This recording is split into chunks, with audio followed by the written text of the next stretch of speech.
दोस्तों आईपीएल 2024 का 7वां ब्लॉकबस्टर महामुकाबला खेला गया सीएसके और गुजरात टाइटंस के बीच में, जहां आज इस पूरे रोमांचक मैच की हाईलाइट हम आपको इस छोटी सी वीडियो के माध्यम से बता देंगे, जहां लास्ट के ओवरों में आकर महेंद्र सिंह धोनी ने अपनी चलाई चाल और अंत में आकर इस टीम ने मारी बाजी। तो दोस्तों आगे बढ़ने से पहले इस रोमांचक वीडियो को एक लाइक करके चैनल को भी सब्सक्राइब कर देना। दोस्तों इस महामुकाबले में गुजरात टाइटंस के कप्तान शुभमन गिल ने टॉस जीतकर पहले बॉलिंग करने का फैसला किया। उसके बाद चेन्नई सुपर किंग्स की तरफ से पारी की शुरुआत करने के लिए ऋतुराज गायकवाड़ के साथ सचिन रविंद्र मैदान पर आए। दोस्तों आज दोनों ही बल्लेबाज काफी आक्रामक बल्लेबाजी कर रहे थे, जहां पर दोस्तों दूसरी तरफ सचिन रविंद्र शुरुआत से ही गुजरात टाइटंस के गेंदबाजों के ऊपर टूट पड़ते हैं और हर एक ओवर में उनके बल्ले से चौके और छक्के देखने को मिलते हैं। दोस्तों देखते ही देखते दोनों बल्लेबाजों के बीच में 50 रनों की अटूट साझेदारी भी कंप्लीट हो जाती है, जहां दोस्तों दूसरी तरफ सचिन रविंद्र इतनी बेहतरीन बल्लेबाजी कर रहे होते हैं कि वो महज 15 गेंदों में ही 40 रनों का आंकड़ा भी छू लेते हैं। लेकिन दोस्तों तभी पारी के 6वें ओवर की दूसरी ही गेंद पर राशिद खान ने सचिन रविंद्र को रिद्धिमान शाह के हाथों कैच आउट करवा दिया। इस पारी में सचिन रविंद्र 20 गेंदों का सामना करते हुए 3 छक्के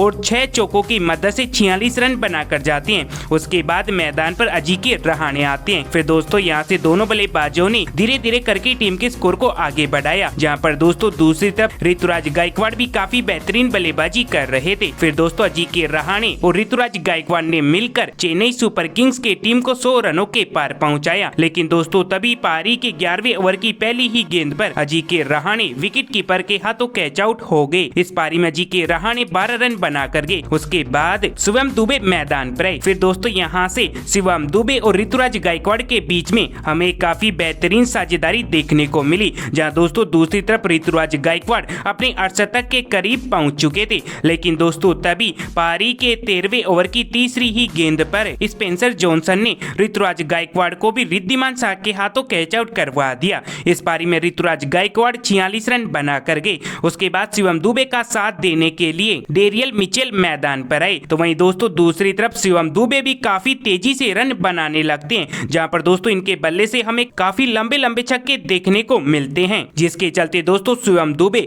महज 20 गेंदों में ही अपना अर्धशतक भी पूरा कर लेते हैं। लेकिन दोस्तों उसके बाद फिर पारी के 19वें ओवर की दूसरी ही गेंद पर शिवम दुबे छक्का लगाने के चक्कर में विजय शंकर के हाथों कैच आउट हो जाते हैं। इस पारी में शिवम दुबे 23 गेंदों का सामना करते हुए 5 छक्के और 2 चौकों की मदद से 51 रन बनाकर जाते हैं। उसके बाद दोस्तों समीर रिजवी मैदान पर आते हैं, जिन्होंने आते ही पहली ही गेंद पर छक्का लगाकर अपना खाता छक्के के साथ खोला। तो वहीं दोस्तों दूसरी तरफ डेरियल मिचेल भी काफी बेहतरीन तरीके से खेल रहे थे। लेकिन दोस्तों समीर रिजवी काफी आक्रामक रवैया अपना चुके थे। इनकी बैटिंग देखकर लग ही नहीं रहा था कि अपना पहला आईपीएल मुकाबला खेल रहे हैं। उसके बाद दोस्तों इनके बल्ले से हमें एक और लंबा छक्का कवर्स की तरफ देखने को मिलता है। लेकिन दोस्तों उसके बाद फिर 20वें ओवर की तीसरी गेंद पर डेविड मिलर के हाथों ये कैच आउट हो जाते हैं। समीर रिजवी 14 रन बनाकर जाते हैं। उसके बाद रविंद्र जडेजा मैदान पर आते हैं। फिर दोस्तों रविंद्र जडेजा ने लास्ट ओवर में एक चौका लगाकर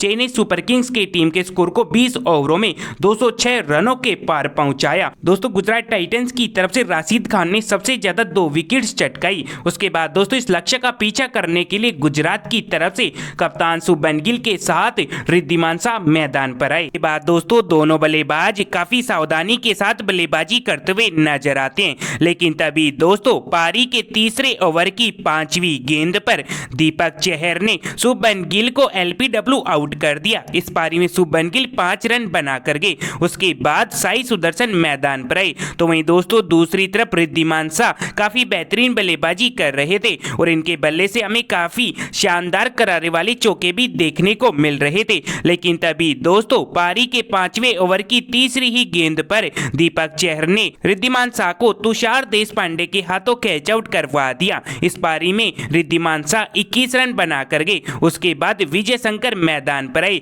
तो वहीं दोस्तों साई सुदर्शन भी काफी संभल कर आज बल्लेबाजी करते हुए नजर आए। तो वहीं दोस्तों विजय शंकर ने आते ही चौके के साथ अपना खाता खोला। फिर दोस्तों यहां से दोनों बल्लेबाजों ने अपनी टीम के स्कोर को 50 रनों के पार पहुंचाया। लेकिन तभी दोस्तों पारी के 8वें ओवर की तीसरी ही गेंद पर डेरियल मिचेल ने विजय शंकर को महेंद्र सिंह धोनी के हाथों कैच आउट करवा दिया। इस पारी में विजय शंकर 12 रन बना कर गए। उसके बाद डेविड मिलर मैदान पर आए। तो वहीं दोस्तों दूसरी तरफ साई सुदर्शन काफी सावधानी और चालाक भरी बल्लेबाजी करते हुए दिखाई दिए। तो वहीं दोस्तों डेविड मिलर ने आते ही काफी बेहतरीन चौके मारना स्टार्ट कर दिया। फिर दोस्तों यहां से दोनों बल्लेबाजों ने सिंगल डबल रन लेकर अपनी टीम के स्कोर को धीरे धीरे आगे बढ़ाया। लेकिन दोस्तों जब तक इन दोनों बल्लेबाजों के बीच साझेदारी और आगे बढ़ पाती, उससे पहले ही पारी के 12वें ओवर की 5वीं गेंद पर तुषार देशपांडे ने डेविड मिलर को जीके रहाणे के हाथों कैच आउट करवा दिया। डेविड मिलर 21 रन बनाकर गए। उसके बाद अजमतुल्ला उमरजई मैदान पर आए। लेकिन दोस्तों जब तक इन दोनों बल्लेबाजों के बीच में साझेदारी आगे बढ़ पाती, उससे पहले ही पारी के 15वें ओवर की 5वीं गेंद पर साई सुदर्शन 37 रनों की पारी खेलकर समीर रिजवी के हाथों कैच आउट होकर पवेलियन लौट गए। उसके बाद राहुल तेवतिया मैदान पर आए। दोस्तों एक एक करके आज गुजरात टाइटंस के विकेट्स गिरते ही चले जा रहे थे, जहां पर दोस्तों पारी के 16वें ओवर की दूसरी ही गेंद पर उमरजई भी 11 रन बनाकर पवेलियन लौट गए। उसके बाद राशिद खान मैदान पर आए। लेकिन दोस्तों राशिद खान और राहुल तेवतिया के बीच साझेदारी आगे बढ़ पाती, उससे पहले ही पारी के अगले ही ओवर में यानी कि 17वें ओवर की दूसरी ही गेंद पर राशिद खान 1 रन बनाकर रचिन रविंद्रा के हाथों कैच आउट होकर डगआउट में लौट गए। उसके बाद उमेश यादव मैदान पर आए। लेकिन दोस्तों पारी जब तक आगे बढ़ पाती, उससे पहले ही 19वें ओवर की दूसरी ही गेंद पर राहुल तेवतिया भी 6 रन बनाकर कैच आउट होकर लौट गए। उसके बाद स्पेंसर जॉनसन मैदान पर आए। फिर दोस्तों